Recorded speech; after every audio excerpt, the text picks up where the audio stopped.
Assalamualaikum warahmatullahi wabarakatuh. Kembali lagi dengan saya untuk pembahasan mengenai kebidanan. Saat ini akan membahas tentang hukum yang kalau yang lalu itu pembahasannya tentang persalinan, sekarang tentang kehamilan. Tata caranya akan sama seperti yang kemarin, soalnya akan dibacakan. Nanti teman-teman bisa pause ataupun ikut mendengarkan, lalu nanti akan diberi waktu 5 detik untuk memilih jawabannya yang tepat yang mana. Oke, kita mulai untuk nomor 1 ya. Untuk nomor 1, seorang perempuan usia 29 tahun, hamil anak ketiga pernah keguguran 1 kali. Usia kehamilan 35 minggu, datang ke klinik untuk kontrol kehamilan, mengeluh adanya perdarahan. Hasil anamnesis terakhir, darah berwarna segar tanpa adanya mulas. Hasil pemeriksaan, tekanan darah 100/70, nadinya 81 kali per menit, respirasinya 16 kali, suhunya 36,6, TFU-nya 30, bagian terendah teraba bulat keras dan melenting belum masuk PAP. DJA-nya 143 kali per menit. Diagnosa manakah yang tepat untuk kasus tersebut? A. G3P2A1 gravida 35 minggu, janin tunggal hidup intrauterin. B. G3P1A1 gravida 35 minggu, janin tunggal hidup intrauterin. C. G3P1A1 gravida 35 minggu dengan plasenta previa, janin tunggal hidup intrauterin. D. G3P2A0 gravida 35 minggu dengan plasenta previa, janin tunggal hidup intrauterin. E. G3P1A1 gravida 35 minggu dengan plasenta previa. Oke, kita kasih waktu 5 detik. Kalau misalkan masih kurang boleh di pause saja. 5, 4, 3, 2, 1. Oke, jawabannya yang mana? Jawabannya adalah C. G3P1A1 gravida 35 minggu dengan plasenta previa, janin tunggal hidup intrauterin. Nah, kenapa diagnosanya jadi seperti ini? Kita bisa lihat di pembahasannya. Nah, ini sudah diberikan warna-warna sesuai warna itu untuk menunjukkan bahwa misalkan si merah itu adalah indikasi agar si diagnosanya tetap merah gitu ya. Nah, kita lihat dulu yang merah ini ya teman-teman. Hamil anak ketiga, tentunya jadi G3. Lalu pernah keguguran 1 kali, jadi A1. Nah, kita berpikir secara logis ketika G3 atau hamil anak ketiga, keguguran pernah sekali, otomatis dia hanya pernah melahirkan 1 kali. Karena kalaupun misalkan hamil ketiga, kalau tanpa keguguran itu persalinannya pasti udah 2 kali. G ini gravida, P ini partus, A ini abortus. Ya, jadi G3P1A1 itu jawabannya. Lalu kita lihat lagi usia kehamilan 35 minggu. 35 ini dimasukkan yang hijau sama-sama gravida 35 minggu. Gravida itu adalah hamil kan, usia kehamilan. Gravida 35 minggu. Kita lanjut lagi, datang ke klinik untuk kontrol, mengeluh adanya perdarahan. Nah, si perdarahan ini berwarna pink. Memang perdarahan kan banyak, tapi ini masuknya kemana nih teman-teman?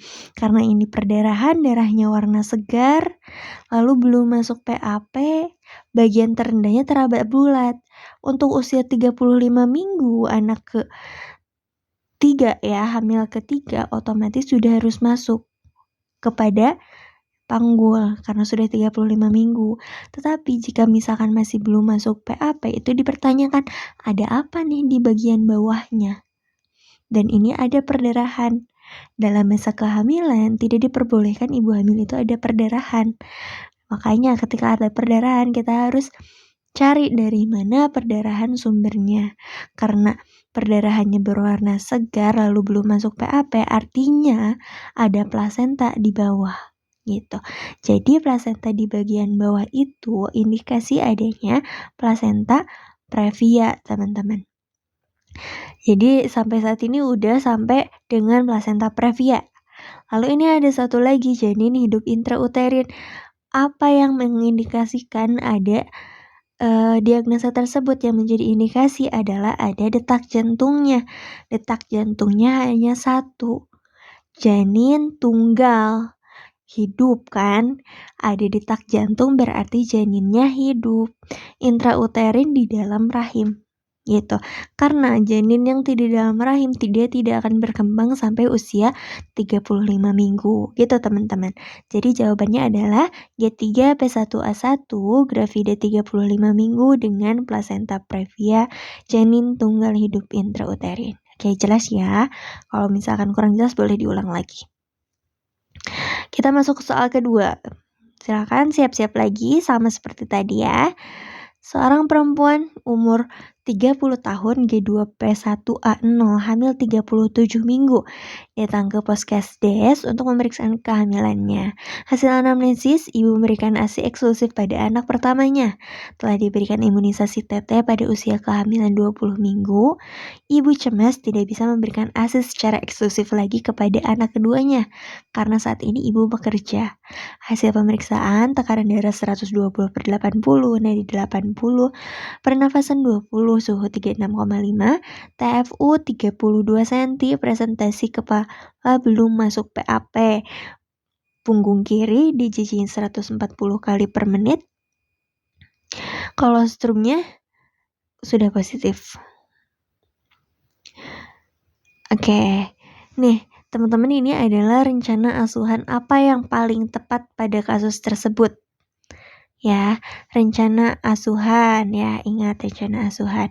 A-nya edukasi gizi seimbang, B diskusi persiapan laktasi, C informasi tanda bahaya trimester 3, D konseling, D konseling persiapan pendamping persalinan, E mendapatkan suntikan tetanus toksoid kedua.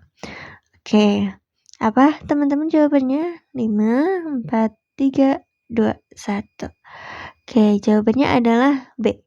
Diskusi persiapan laktasi. Kenapa jawaban B? Kita lihat alasannya. Alasannya adalah di soal ini kita lihat apa hal yang menjadi pencemas atau hal yang membuat ibu khawatir. Nah, yang membuat khawatir ibu ini adalah ibu cemas tidak memberikan ASI secara eksklusif lagi kepada anak keduanya karena ibu bekerja. Tentu ketika tadi pilihannya ada A sampai E, ada pilihan tentang persiapan laktasi agar si ibu ini tidak cemas lagi. Jika edukasi gizi seimbang, di sini dilihat TFU-nya sudah 32, itu sudah normal. Jadi otomatis gizi yang masuk ke janin itu sudah seimbang. Beda jika misalkan janinnya terlihat IUGR atau ibunya terlihat kek dan yang lainnya, itu bisa masuk. Yang C, informasi tanda bahaya trimester 3, ini sudah pasti harus disampaikan, tapi tidak ada di atas yang memperlihatkan bahwa ibu ini mengalami tanda bahaya atau misalkan perdarahan dan yang lainnya tidak ada gitu ya. Yang D, konseling persiapan pendampingan persalinan. Ibu tidak mengalami bahwa ibu takut untuk bersalin dan yang lainnya tidak ada. Jadi ini masih dalam hal normal gitu ya, tidak masuk menjadi rencana asuhan. Yang terakhir, memberikan suntikan tetanus toksoid kedua. Sebenarnya untuk pemberian suntikan ini sesuai dengan rentang waktunya. Jika misalkan sudah, ya tidak diberikan kembali gitu ya. Itu alasannya. Jadi diskusi persiapan laktasi itu adalah hal yang paling tepat. Oke, kita lanjut soal ketiga teman-teman. Seorang perempuan usia 23 tahun G1P0A0, gravida 30 minggu datang ke klinik untuk periksa kehamilan. Hasil anamnesa, ibu merasa sakit di bagian perut setiap ada gerakan janin sejak 1 minggu yang lalu.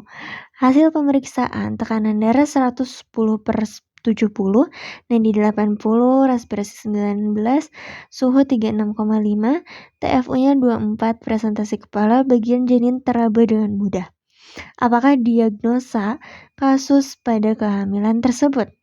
A. Hemodialusi, B. Polihidramnion, C. Oligohidramnion, D. Pertumbuhan janin terhambat, E. Makrosomia. Oke, menurut teman-teman apa nih? 5, 4, 3, 2, 1. Oke, kalau kurang waktunya boleh di pause ya teman-teman. Jawabannya adalah C, oligohidramnion. Kenapa oligohidramnion? Alasannya di bawah ini. Nah, ini adalah ciri-ciri bahwa si ibu mengalami hidramnion. Oligohidramnion yang dimerahin ini ya. Seorang ibu yang dia mengalami oligohidramnion, dia pasti merasakan sakit pada gerakan janinnya. Kenapa? Karena air ketuban itu akan menjadi penghalang antara janin dengan perut ibu. Ketika oligohidramnion atau kondisi ketubannya itu sedikit, maka setiap pergerakan akan sangat terasa oleh ibu. Oleh itu, setiap gerakan janin itu terasa lino. Nah, selain itu, karena ketubannya yang sedikit, biasanya TFU-nya ini jadi lebih rendah teman-teman dari usianya. 30 minggu baru 24 cm itu kecil teman-teman. Nah, selanjutnya bagian janin teraba dengan mudah oleh si pemeriksa karena sama alasannya, si bantalan penghalangnya tidak ada. Ya tentu nanti si bagian janinnya pasti mudah teraba. Oh, ini kepala, oh ini punggung, oh ini tangan gitu teman-teman. Nah, kita lanjut ya teman-teman. Ini ada alasan-alasannya juga. Pada diagnosis oligohidramnion itu bisa dilihat dari tadi. TFU-nya lebih rendah, pergerakan janinnya terasa nyeri. Bagian janin teraba lebih mudah. Nah, ini yang dua ini bisa dilihat melalui USG. Amniotic Fluid Index-nya atau AFI ini akan kurang dari 5 cm, sedangkan maksimum vertical pocket-nya atau MVP-nya kurang dari 2 cm. Ini didiagnosa melalui USG. Kita bahas dulu tentang ABC-nya ya teman-teman. Di ABC-nya ini ada yang lain. A. Hemodialusi. Teman-teman masih ingat hemodialusi apa? Hemodialusi yaitu adalah pengurangan HB karena adanya pengenceran darah. Biasanya terjadi di trimester 3. Biasanya si ibu-ibu ini menjadi anemia karena ada proses hemodialusi ini. Yang B, polihidramnion. Kalau tadi oligo itu sedikit, tentu poli itu menjadi banyak.